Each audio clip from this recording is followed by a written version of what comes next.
The anime begins in the magical world named Alneath. There is an ongoing war between the mortals with limited lifespans and the immortals with respawn hacks. The outcome of the war depended on the battle between the two strongest men on both sides, Graham the human hero and Veltol the demon lord ruling over the immortals. A battle like this would normally be a lost cause since Veltol is immortal, but with the holy sword Graham possessed, he was able to deal a blow strong enough that it somehow overcame Veltol's regeneration and led to his demise. Veltol couldn't help but praise the hero for managing to defeat him, but he was still salty about losing to a mortal, so in his final moments, he swore that he would return to get his revenge, and with that, he vanished from the world. Years later, Veltol awakens once more and he is greeted by one of his loyal servants, Machina. She kneels before him and says she has patiently waited 500 years for the day that he would return, and she apologizes for having to attend to him in such informal attire, but Veltol says he doesn't mind. He's just glad she managed to perform his reincarnation ritual and bring him back to life, but with that said, he has no clue where they are and wants to begin his conquest of Alneath once more.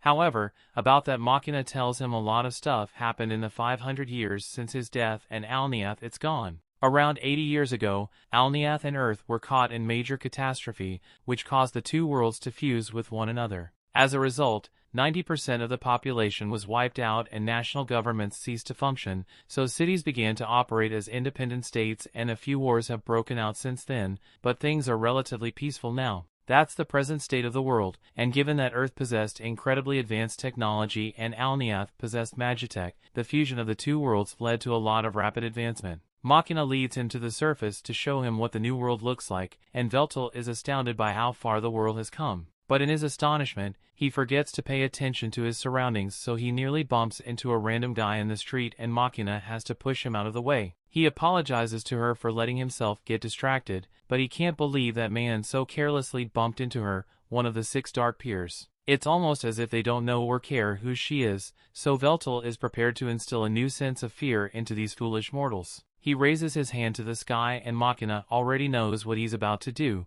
so she tries to tell him it's not a good idea, but it's already too late, as he has already fired his spell into the sky and created a massive hole in the cloud cover. In an anticlimactic turn of events that people seem more annoyed than scared by the fact that someone was dumb enough to use magic in the city, and an alarm goes off soon after, so Machina explains that it is forbidden to use grand magic within the city, so they have to get out of here before they get in trouble. Veltol doesn't understand why he has to do something as cowardly as running away, but since Machina insists, he goes along with her. However, as they are leaving, Veltol notices someone who looks a lot like the hero Graham. He has no time to confront the man as Machina continues to drag him away. Once they are out of danger, Machina sits down with Veltol and informs him that after he died, the immortals had to sign a ceasefire with mortals and the war between them ended, but when the worlds fused 80 years ago, the citizens of the immortal kingdom were forced to scatter all across the world, and not long after the major industries began a crusade against them. Veltol asks what she means, so Machina tells him that the people of the world collectively decided that immortals didn't deserve human rights,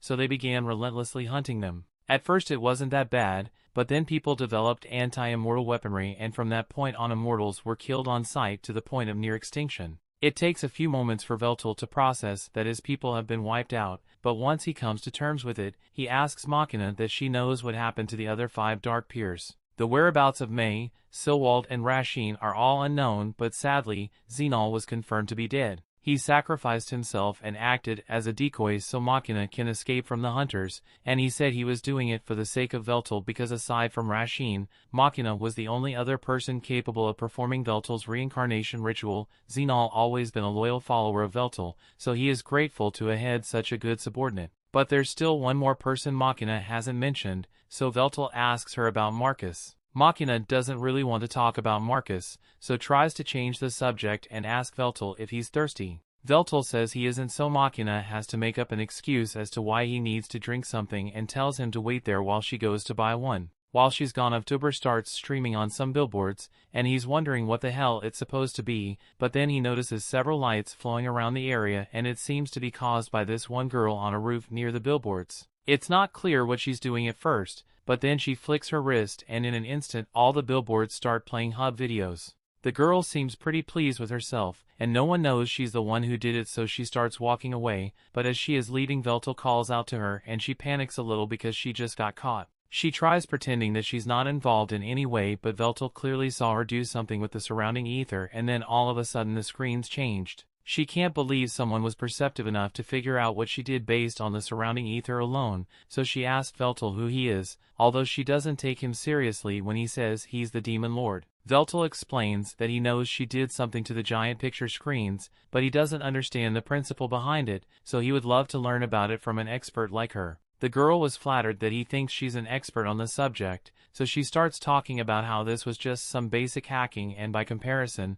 leaking the Pokemon files was way harder. All she did just now was take advantage of a fatal flaw in the billboard's logic barrier, and then she just slipped in some spicy videos for fun. Veltol interrupts her speech and tells her she's looking for one of his subordinates named Marcus, and he's wondering if she has any idea where he can find him. The girl points to the massive tower in the middle of the city and says the CEO of that company is named Marcus, so he might be able to find him if he goes there. Veltol follows her advice and heads up to the heavy magic industries in search of Marcus. As he enters, he spots this weird-looking thing waving at him, but he ignores it and heads to the front desk and tells the receptionist that he is here looking for Marcus, but before he's even done speaking, Marcus's private secretary comes down and says she is here to bring Veltol to Marcus. They both get on elevator headed to the top of the tower, and while they go up, Veltol notices that the secretary has a pin of that thing he saw when he came in, so he asks what that is about. She proudly exclaims that this is the mascot of the company,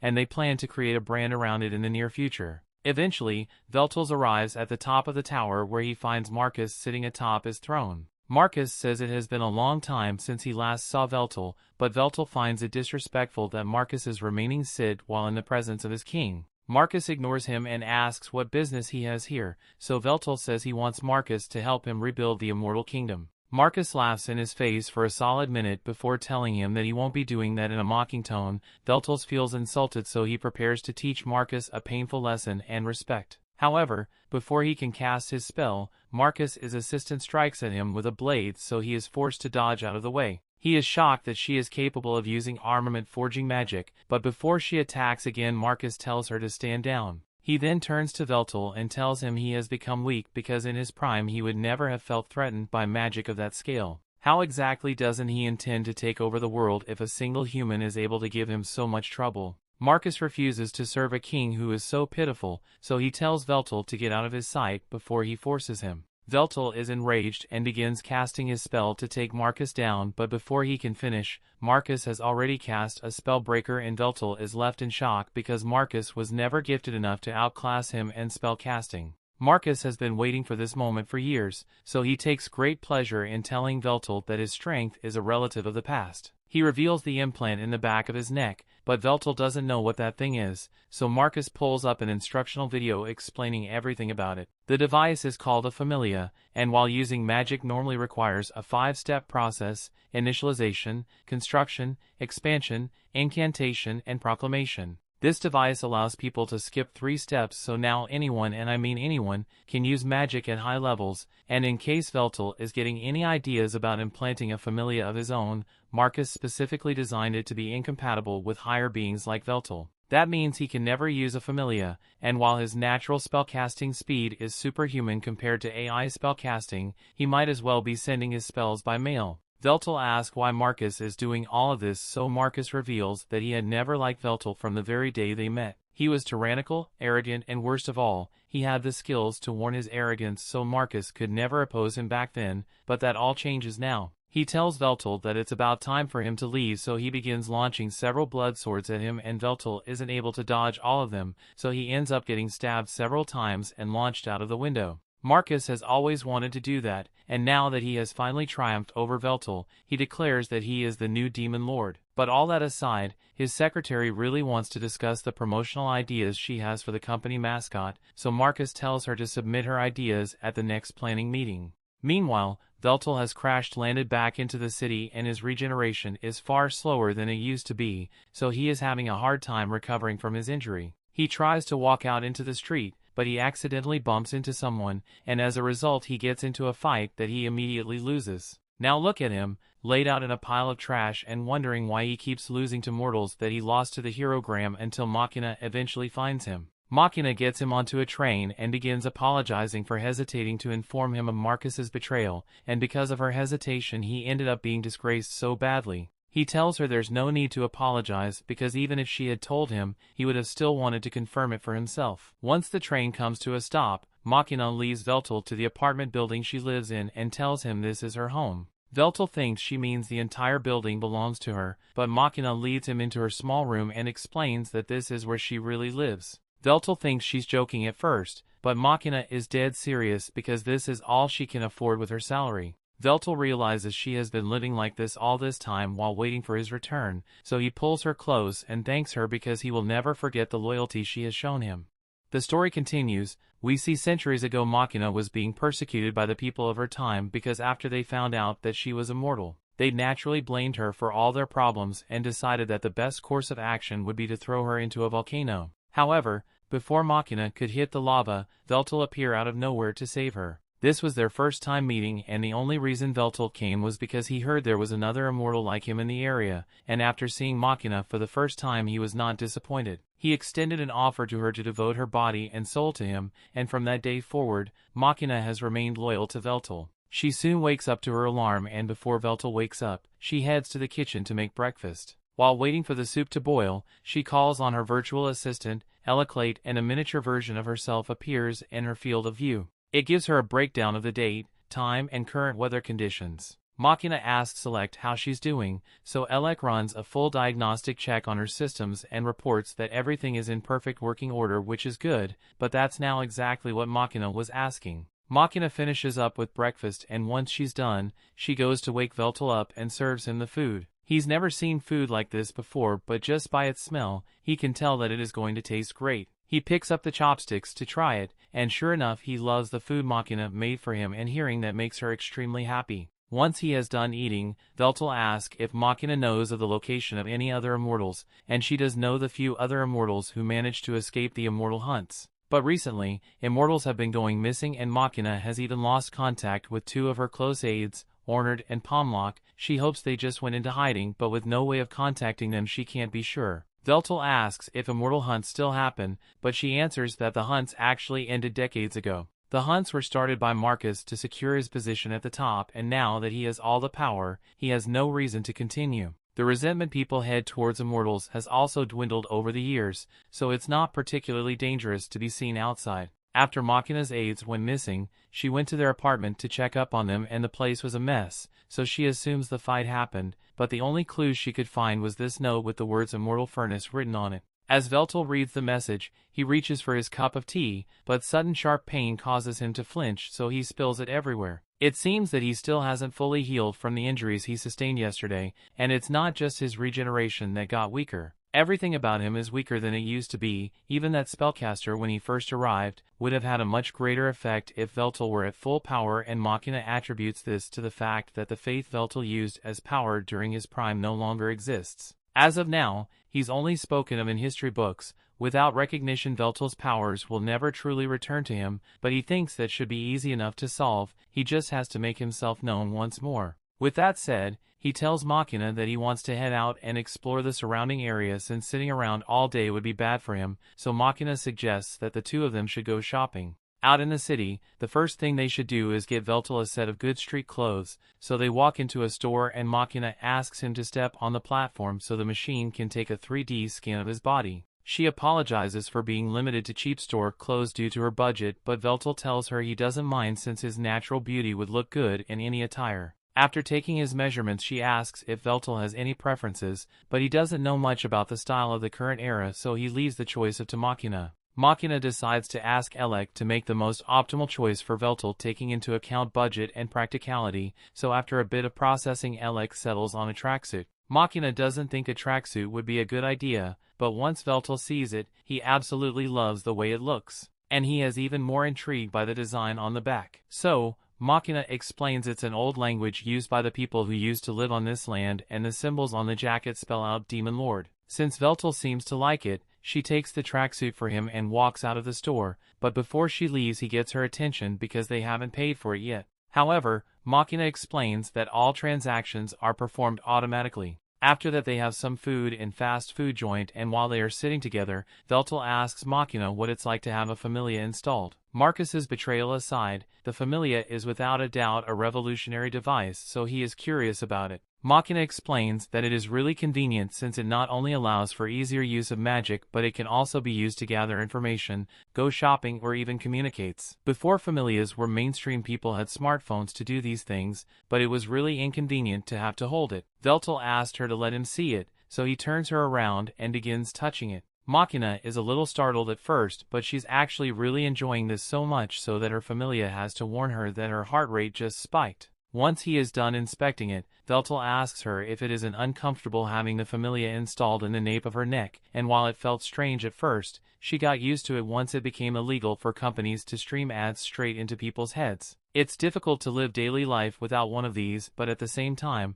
having a familia doesn't necessarily make your life better, as shown by her current living situation. As they walk home, Veltol makes a declaration that he will get a job. Machina has taken aback and tells Veltol that he doesn't need to do something as lowly as working. Her living conditions may be suboptimal right now, but she assures him that she will provide a better lifestyle for him. She says she will just pick up more shifts or maybe even get 2 or 3 more jobs, but Veltol interrupts her and says that times have changed. He is no longer the omnipotent god he once was, so he needs to adapt to the current circumstances. And most importantly, he wouldn't feel right if he just sat back and did nothing while Machina worked to provide him with food, clothing, and shelter. Without his duties as king to occupy him, he only needs to take up labor, but that does not mean he has given up on conquering the world. So he asks Machina if she's willing to continue to serve him, and Machina swears to be by his side for the rest of her life. Later that day, Veltol is about to head out to look for a job, but Machina refuses to let him go without her because she's worried about him.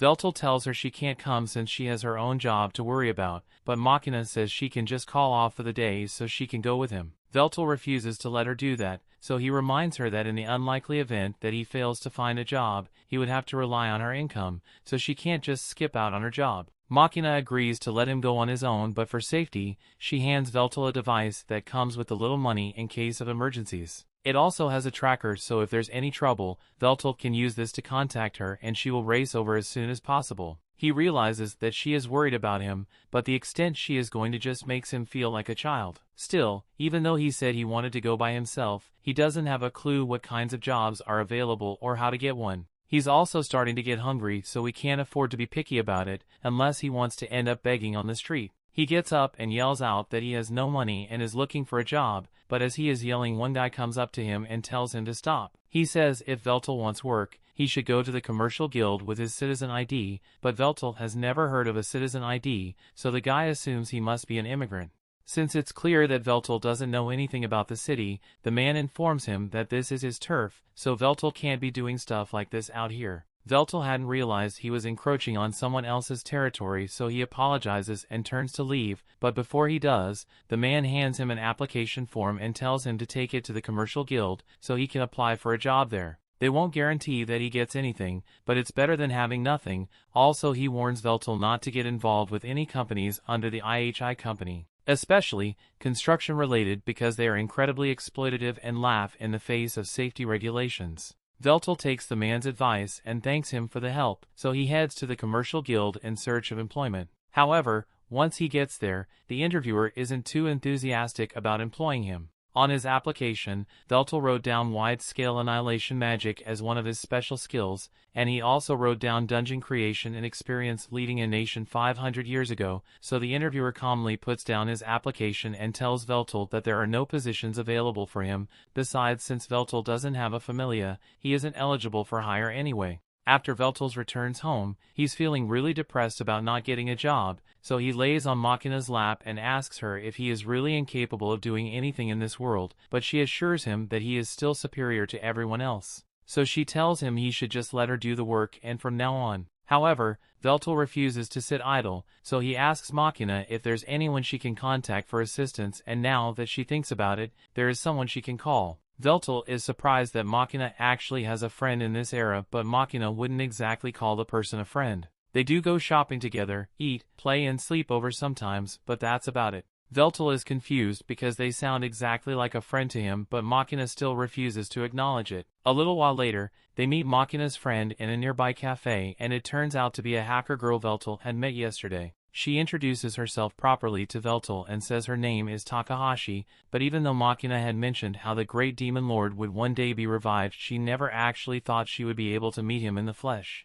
She starts poking Veltol to make sure he is real, and Machina yells at her not to be disrespectful, but Veltol says it's fine since he is the one asking her for assistance here. Veltol asks how Takahashi and Machina met, so Takahashi starts explaining that she met Machina on a doujin site. But after seeing the look on Machina's face, she realizes that she probably shouldn't tell Veltol about Machina's search history, so she tells him to forget about it. Just then, Veltol notices the familia on Takahashi's neck, so if he reaches over to inspect it, which freaks Takahashi out, but she lets him finish what he's doing. Veltol apologizes for startling her, but he noticed that Takahashi's familia was different from Machina's, so he was looking into how it is built and how it functions. Takahashi's surprised that Veltol can do all that just by touching it, so Machina explains that Veltol has a sage eye ability that allows him to use the flow of mana to understand the composition of any object he touches. He has a general idea of how a familia works, but there are still a lot of components he can't fully analyze yet. However, that's a problem for another day because the reason they are here right now is to ask if Takahashi can introduce Veltol to some kind of work. She asks why Veltol doesn't just go to the commercial guild, but he already tried that and they rejected him for not having a familia,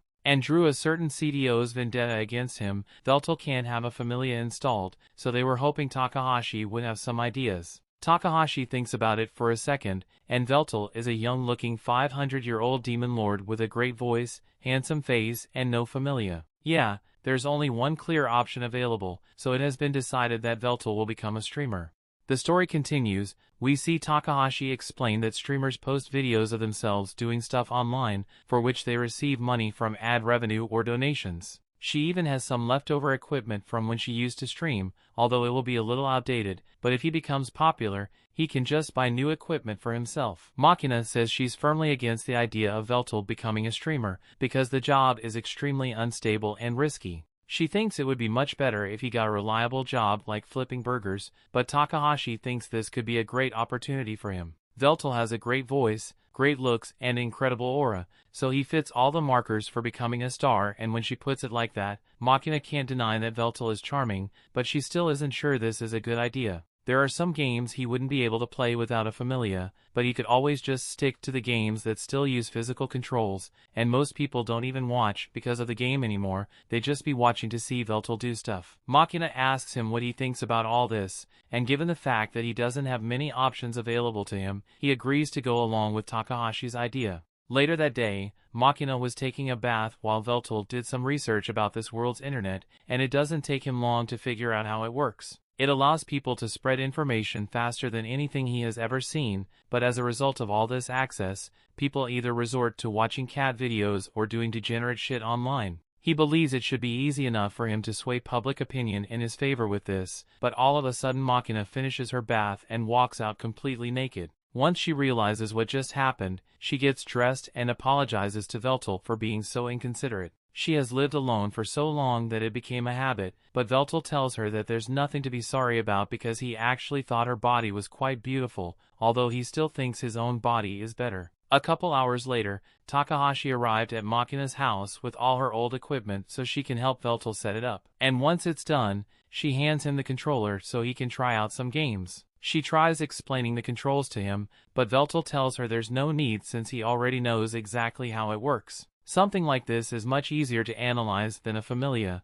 so he starts scrolling through the game library and settles on Bloodborne. Takahashi remembers how so many people rage quit because the game was too difficult, but she's sure Veltol's analysis skills will make this easy for him. However, as Veltol starts up the game, he couldn't even make it past the intro. It's a lot harder than he thought it would be, and even after a few hours of gameplay, he still hasn't made much progress, so Takahashi tells him straight up that he sucks at it. Machina thinks Takahashi is being rude, but Veltol is well aware that he sucks at this. He understands the mechanics, but he just can't seem to master it, so Machina is a little worried that he won't be able to stream after all. On the contrary, Takahashi thinks this will actually work out great for Veltol's online image. Is the only thing the internet loves more than a hot guy is a hot guy who fails confidently. But before that, Takahashi says they need to work on Veltol's introductory greeting. Veltol asks if he can just introduce himself normally, but Takahashi tells him that that's not an option. There are already over 5 million streamers in the world, and barely 1% of those streamers actually make enough money to survive, so if Veltol wants to get into the business, he has to think of a way to leave an impression on as many people as possible with his greeting.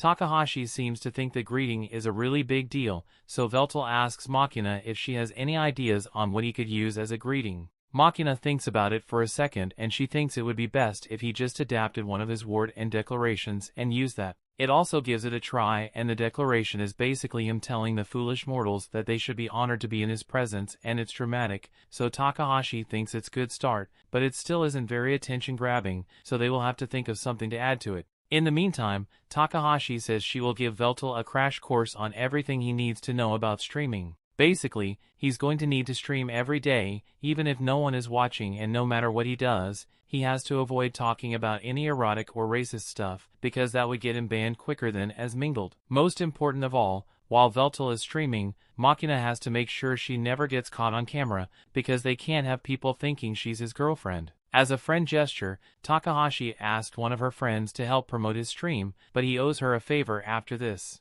Time goes on and Veltol starts becoming more and more popular, but when the trolls inevitably invade his stream, he is absolutely unfazed and even encourages them to keep roasting him. It doesn't matter to him, since he gains power for having others think about him, so even negative publicity works out in his favor. Before long, through hard work and determination, Veltol reaches 1 million views, and for his latest stream he will be playing Bloodborne 3 non-stop until he clears it. However, while he does this, there's a camera being pointed at Machina's house, and it captures the moment Machina gets home from work. As Machina enters, Veltol has just successfully cleared the game, so he is celebrating his victory and many of his fans congratulate him on it. He'd improved a lot after finishing the first and second Bloodborne games, but this was still insanely difficult to beat, and he's glad he got through it. He thanks all his fans and haters for sticking with him until he was done. But with that said, he has to end the stream for today. Once he is done, Veltol breathes a sigh of relief and Machina opens the door to check if he needs anything.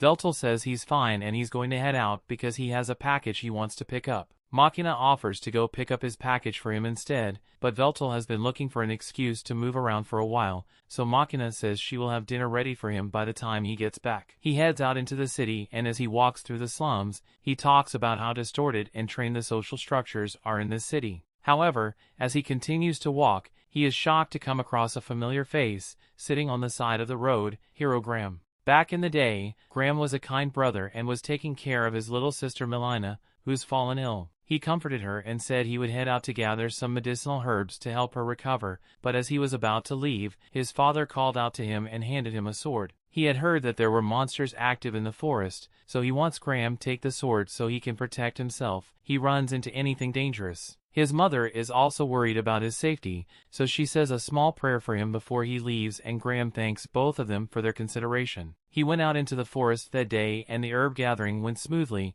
and as he was returning home, he ran into an army of lizard men under the leadership of Xenol, one of Veltol's generals. Since he was hidden, he didn't have to fight them, but he wondered what they could possibly be doing in such a remote location. To his horror, when he returned home, he discovered that his home along with his entire family had been burnt to the ground, and from that day forward, he swore that he would get his revenge on Veltol. But right now he has a dazed look in his eyes, and he is seated next to his sworn enemy. Veltol begins talking about this udon shop and assures Graham that this is one of the best feelings around, but Graham doesn't have much to say about that. Veltol tries to keep the conversation going and says that the food of this world is far better than it was back in his day, and Graham agrees, but he still doesn't have much to say. The food finally arrives and they are both about to eat, but Graham finally says something and talks about how strange it feels to be slurping noodles while seated next to the enemy who killed his family and friends. Veltol also feels the same way since Graham single-handedly killed several of Veltol's vassals, but right now he bears no hatred towards Graham at all. He's just curious to know how Graham managed to survive this long when he's mortal. The only explanation would be if Graham somehow became immortal,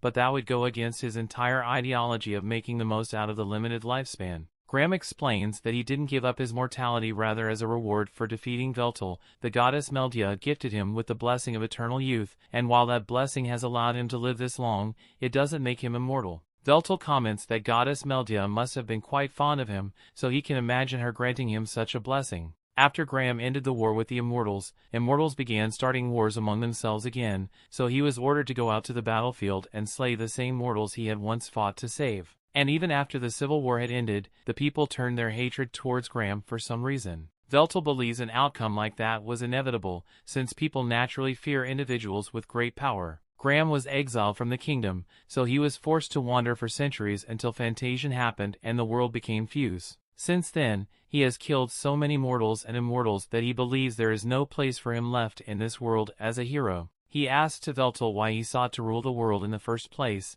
so Veltol answers that he was trying to achieve world peace. There are several ways one can become an immortal, like phoenixes, curses, or blessings, so aside from a few rare exceptions, all immortals used to be mortal at some point. Still, mortals constantly ostracized and persecuted immortals because they were different, and the immortals were no better because they did the exact same thing to the mortals. The lesson Veltol took from this was that no matter what you are, people will always hate and fear that which is different, so he believed that the only way to bring about world peace was to stand at the top of the world and rule it to make sure no one had to suffer such persecution. Graham doesn't believe peace through world domination would work, but he also can't deny that people left on their own will never achieve peace because he has experienced this senseless persecution and wars firsthand. Even so, he still refuses to admit that Veltol is right, so Veltol accepts that Graham will never agree with him. Graham gets up to leave and thanks Veltol for the noodles, but before he goes he tells Veltol that he's glad he got the chance to speak with him. Veltol gets up to leave as well, and while walking down the street, he notices Takahashi down in an alley and she seems to be in some kind of trouble. She apparently hired this ogre for a job, but now he is trying to extort twice the pay from her. Takahashi tells him he's stupid if he thinks she's going to give him that much money, but the ogre is totally prepared to beat her up if he doesn't get what he wants, so he raises his hand is about to punch her.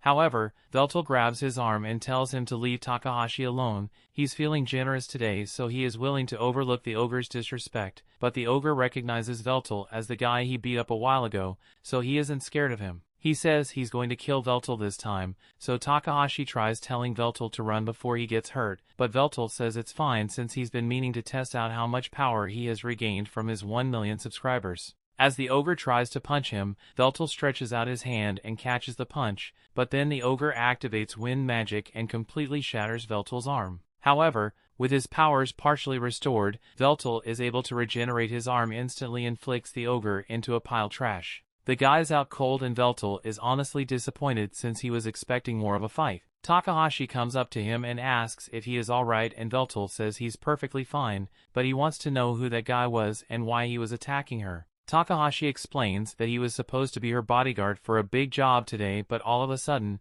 he started making ridiculous demands. He didn't know the guy was supposed to her bodyguards, so he apologized for knocking him out, but Takahashi says it's alright since she just found someone even better. She asked Veltol to become her bodyguard for the day, and she even offers to pay him for it too, so since he owes her a favor, Veltol agrees. Takahashi leads him to the location and tells him that she's trying to steal something from this warehouse, so she needs him to create a distraction while she gets it. Veltol says he understands the objective, but before Takahashi can give him any more instructions, he gets up and despite Takahashi trying to stop him, he has already kicked down the door to a major Yakuza operation.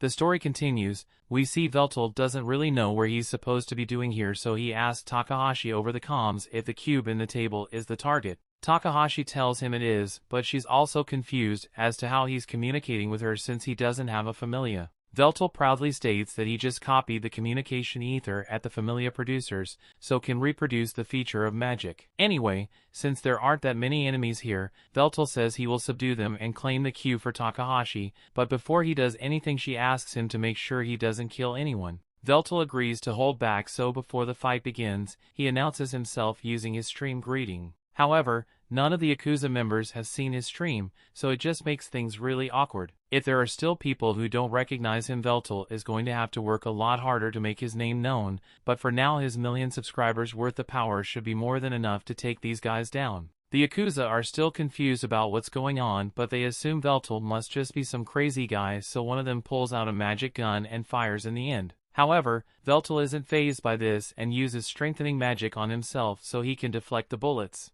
Once the Yakuza member runs out of ammo, Veltol goes on the offensive and begins knocking the Yakuza members out one after the other with minimal effort. The Yakuza member with a magic gun switches to a regular gun since it's faster than reloading, but just before he shoots, Takahashi takes control of his vision and displays an illusion that tricks the Yakuza member into shooting his partner. Veltol then knocks the last guy out, and with all of them unconscious, the mission is practically over. Veltol goes over to one of the Yakuza members and begins inspecting their guns, which uses some kind of card as ammunition. Takahashi is impressed with how easily Veltol took out those Yakuza, but they should really grab the box and get out of here before they get themselves into more trouble than they accounted for. She says she's on her way to meet up with Veltol, but he tells her to stay where she is because it looks like trouble just arrived. Whatever it is, it begins attacking Veltol. All it's covered with some sort of invisibility cloak, so at even the playing field. Veltol uses the magic gun to blast the cloak off, revealing a giant mecha suit. Takahashi recognizes this as 4th generation Magino gear, and it couldn't possibly belong to the Yakuza,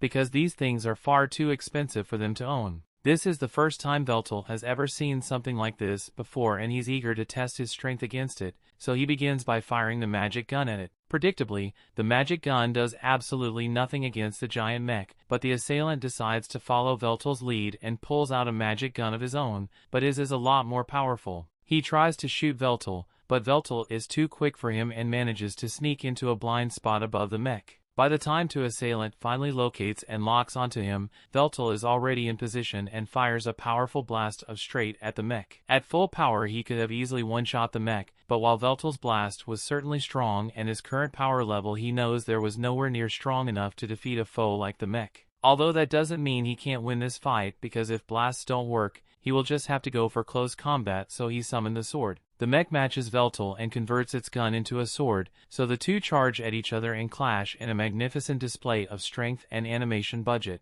Veltol is having a lot of fun with this fight, as things drive on. The mech gets serious, and before Veltol even realizes what's going on, his arm gets chopped off and gets beheaded. With Veltol seemingly dead, the guy in the mech begins to report that his target has been eliminated, but then the guy freaks out because Veltol's decapitated head starts talking to him. Veltol praises him for being skilled enough to behead the Demon Lord, but he still lacks the combat experience to know that you always double tap your enemy to make sure they are dead. In any case, Veltol believes the guy deserves a reward for fighting so well, so Veltol says he will allow the mech pilot the honor of witnessing the strongest weapon within his arsenal. Its terrifying aura is emanated as Veltol summons the great sword Vernal, and the mech pilot is so stunned that he can barely move. He's never fought anyone who possessed such strength, and he is completely defenseless as Veltol cuts his limbs off one by one until he falls to the ground with only one leg left. Veltol makes sure to avoid hitting any vital organs, so the guy inside there should still be alive, and he plans to interrogate him. But before he does, the guy in the mech sends one final report back to HQ, saying he failed to eliminate the target and failed to retrieve the objective, so he will now be executing Code 8090, and if you're wondering what 8090 means, let's just say there was a gun installed in the helmet of the suit to make sure the pilot can't be interrogated. Half of that's over. Takahashi comes out of her hiding spot and she's glad Veltol is alright, but it was really freaky to see him get his head chopped off. Although Veltol doesn't seem to think it was a big deal, he is more surprised that weaponry exists that could enhance the individual's power to such an extent, so he says this time period is truly terrifying. However, Takahashi thinks Veltol is the terrifying one because he just single-handedly destroyed Magino gear, and these things are strong enough to wipe out entire countries if needed. This also happens to be one made by Marcus's company, and Takahashi knows the Yakuza would never be able to get their hands on one of the suits, so she's starting to worry that this mission might be more trouble than she bargained for. That aside, Veltol is still curious why they went through so much effort just to acquire Cube, so Takahashi explains to him that the Cube is actually a storage device and what her client is after is the information inside the Cube. Takahashi says they can take a look at data if Veltol wants, so she pulls out a cube reader and places the cube on it. At first, the only thing that appears is a blank page, but after a little tweaking from Takahashi, the cube opens up and a list of names appears on the list. Takahashi has no idea what to make of this list of names, but Veltol recognizes the people on this list to be his immortal subjects. This is concerning, so Takahashi says she will contact her client so she can find out what the list is about, but unfortunately her client isn't answering his phone, so they're going to have to go meet him in person if they want to discuss this. Takahashi leaves Veltol's in the massive apartment building where her client is and says the guy they're looking for is up on the 13th floor. As they walk up to the front door, Takahashi uses her hacking skills to bypass the security system so they are allowed entry even though they aren't residents here, and she is really proud of herself for it too since there's no security system out there that she can't bypass. As Veltol and Takahashi get on the elevator, Takahashi is about to push the elevator button, but Veltol stops her and says he wants to do it instead. Takahashi doesn't mind letting him push the button, but she asks why he wants to do it and Veltol doesn't really have a reason for it, he just likes pushing buttons. He begins pushing the button for the 13th floor, but Takahashi forgot to mention that this elevator doesn't allow you to get to the 13th floor directly. First you'd have to go to the 2nd floor, then the 17th and back to the 4th and so on until you eventually get to the 13th floor. Since they are here, Veltol starts walking out of the elevator but Takahashi tells him to wait since her client Eiju is a pretty paranoid guy, so he had dozens of traps laid across the entire floor and in Veltol accidentally sets one of the traps off he's going to become mincemeat. Veltol appreciates the warning but as far as he can tell there are no traps in this room, although it would be more accurate to say that all the physical and magical traps have been disarmed. Takahashi is surprised that Veltol could figure that out so easily.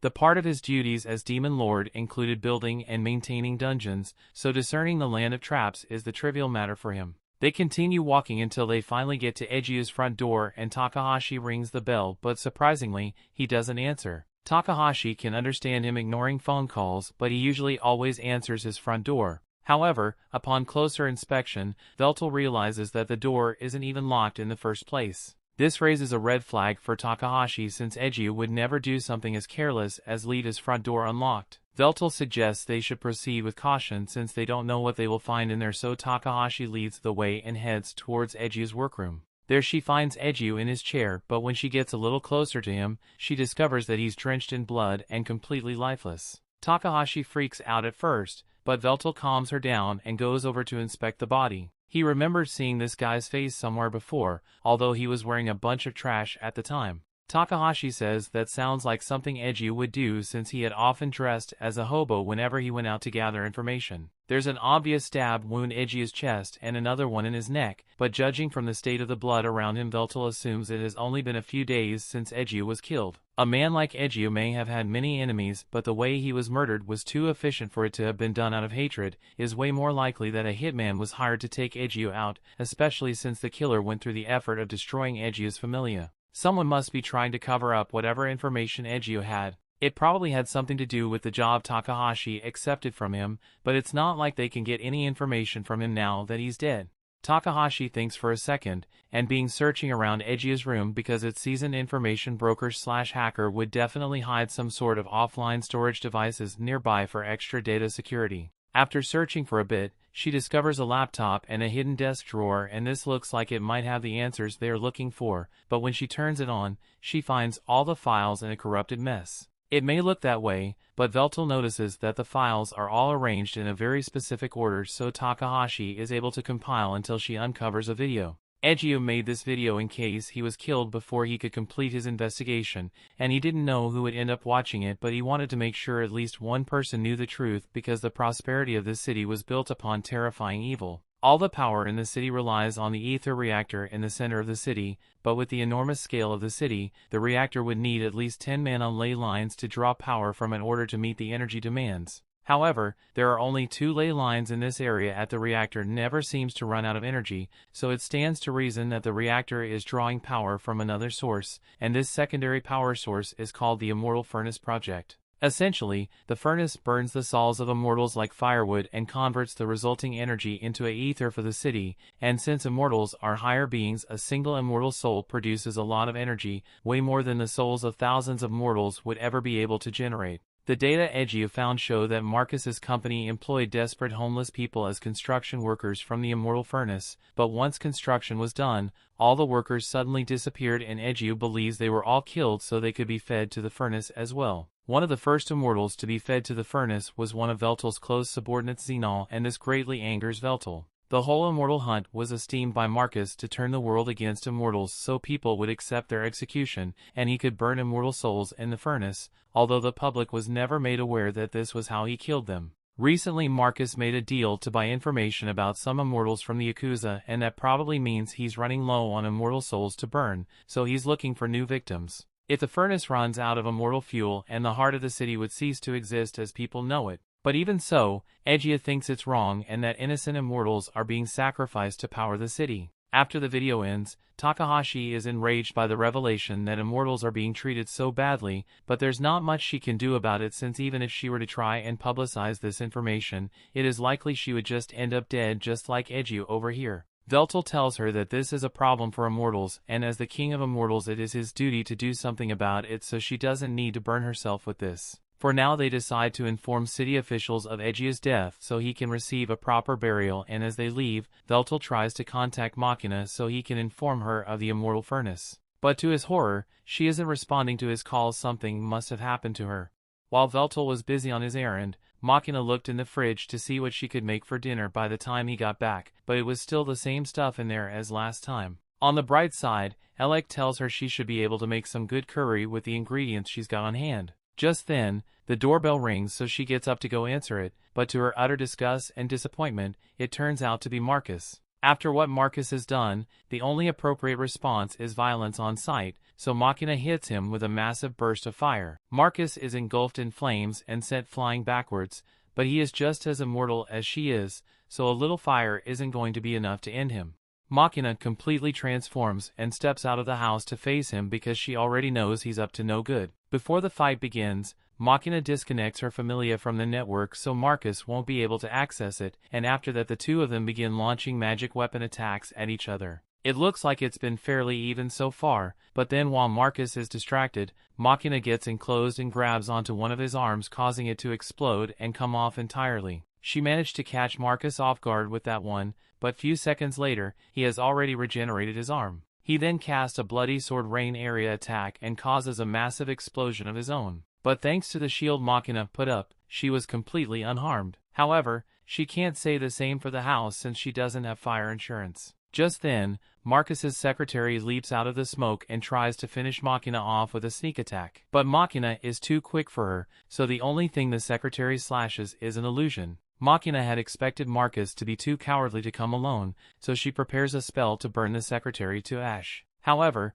before she can complete it, Marcus calls out Codebreaker and all of a sudden, Machina his familia stops working. This leaves Machina disoriented, so the secretary takes advantage of the opening and stabs Machina through the chest while she's distracted. Machina collapses to the ground and she isn't getting back up anytime soon. Now that the fight is over, the secretary schools Marcus for acting so recklessly since Machina could have easily killed her back there, and all this fighting could have been avoided if Marcus had simply disabled Machina's familia from the start. As the two stands over Machina's motionless body, Machina glares at Marcus, but Marcus is actually enjoying it because he loves seeing Machina in such a pitiful state. Machina asked him what he did to her, so Marcus explains that he simply shut her familia down. Machina didn't think it would be possible for him to do since she disconnected her familia from the internet before the fight started, and normally she would have been right, but Marcus's familia is somewhat special. It's a new prototype that was designed specifically to be more advanced than the modern familias. All modern familias have an inbuilt backdoor that allows access to the system,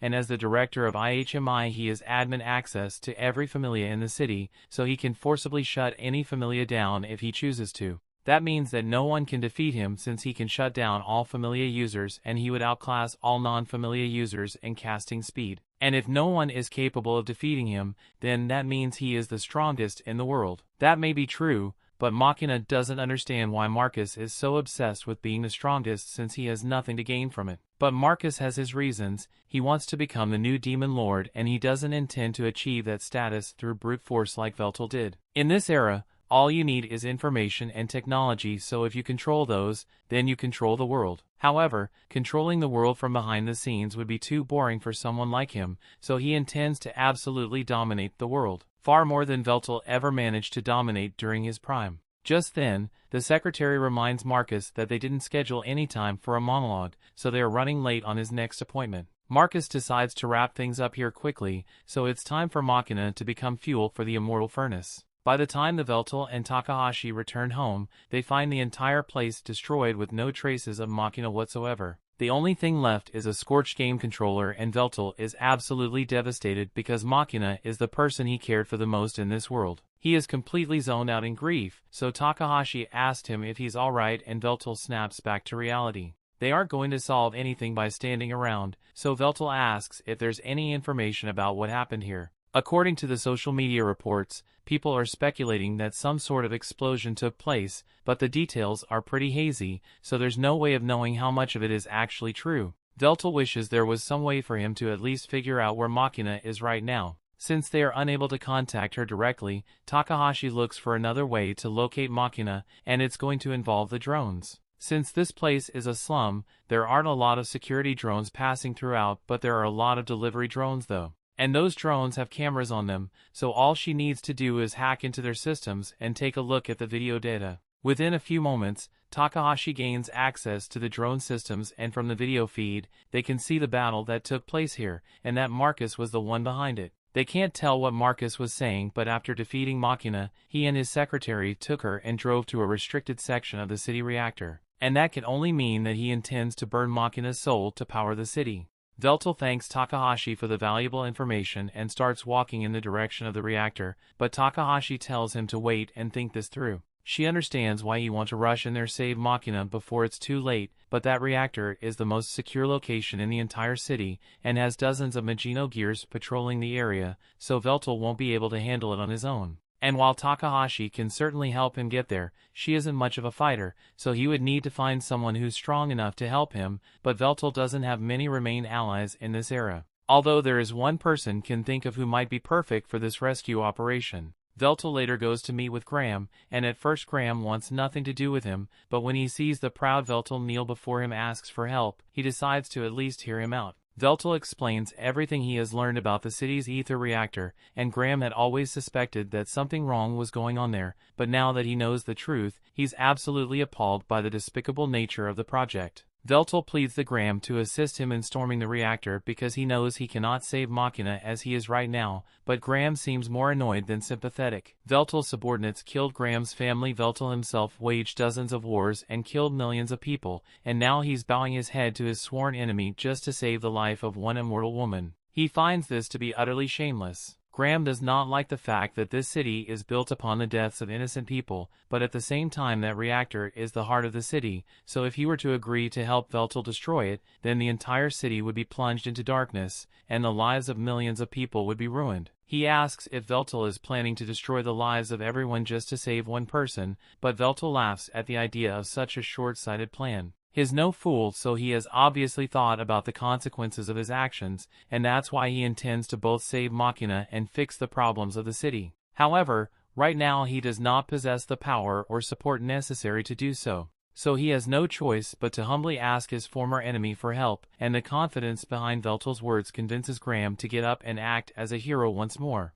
However, he makes it extremely clear that he is not doing this to help Veltol, and he still hasn't forgiven all the atrocities Veltol committed centuries ago, but there's a kidnapped woman whose soul is about to be burned. So he agrees to temporarily join forces for the sake of justice, although it still feels strange to be teaming up with the Demon Lord. A little while later, Takahashi manages to find a way for the two of them to get into the reactor without having to go through the restricted area, so she leads them to a hidden entrance. Apparently this was used to transport all the materials that were used to build the reactor, but even if this path will eventually lead them to the reactor, Veltol says they don't have enough time to clear a maze like this. On the other hand, Graham thinks it will be child's play to clear this maze, since he has done it so many times in the past. He casts his spell, called auto-mapping, and within a few seconds a detailed map of the maze begins to appear in his hand. Veltol has never seen a spell like this before, so Graham explains that it's a unique one he came up with during his time as an adventurer, but that just makes Veltol all angry because he put a lot of effort into building those dungeons back in the day, and it turns out Graham was just cheating his way through it. He accuses Graham of having no pride as an adventurer, but Graham says an adventurer's pride has nothing to do with this since his goal was always to get through dungeons as quickly as possible. So he couldn't care less if Veltol traps and tricks went to waste because he had a map. Takahashi is getting sick of all their arguing, so she yells at them to quiet down and take the mission seriously because they still need to rescue Machina. The two of them realized they were being really childish, so they both apologize to Takahashi and promise to focus on the task at hand. A few moments later, Graham finishes creating the map, and with this they will be able to make their way through this maze without getting lost. Veltol asks if Graham is sure they can trust the map, and Graham confirms it, adding that his mapping magic can also detect traps and enemies, but this maze doesn't seem to have any security measures, so it should be fine for them to take the shortest path to the reactor. As the two of them head towards the reactor, Veltol calls Takahashi to apologize again for his outburst earlier. Takahashi is still a little pissed about it, but as long as Veltol stays on task from now on, she's willing to overlook it. He asked her how her end of the plan is going so far, and she says she is making steady progress, but what she's working on will take a lot of time to get ready, so she's not sure if she will be able to get it done by the time the two of them make it down to the reactor room. If she ends up needing more time, Veltol and Graham are going to have to keep the enemies busy for a while to compensate, and Veltol understands that. As they descend, the ambient ether becomes more and more dense and communication with Takahashi gets choppy, so before she gets cut off, she tells him she will finish making the preparations. Veltol takes a deep breath to prepare himself for what lies ahead, and Graham comments that he can tell that Veltol has grown stronger than he was in the past. Veltol doesn't know what he's talking about, since he is clearly nowhere near the strength he had during his prime, but that's not what Graham was talking about. Veltol was able to lower his head to the sworn enemy in order to save his subordinate, but the old Veltol would have let Machina burn before he bowed to anyone. That shows that Veltol's strength of character is greater than ever before, and if he had been like this when they had their shot down all those years ago, then the results might have been different. As the lift arrives at the destination, Veltol and Graham are confronted by Marcus's secretary, and she's been expecting them since Marcus knew Veltol would eventually show up. That brings the episode to an end. Thanks for watching. Want next part? Subscribe the channel and turn on notification bell.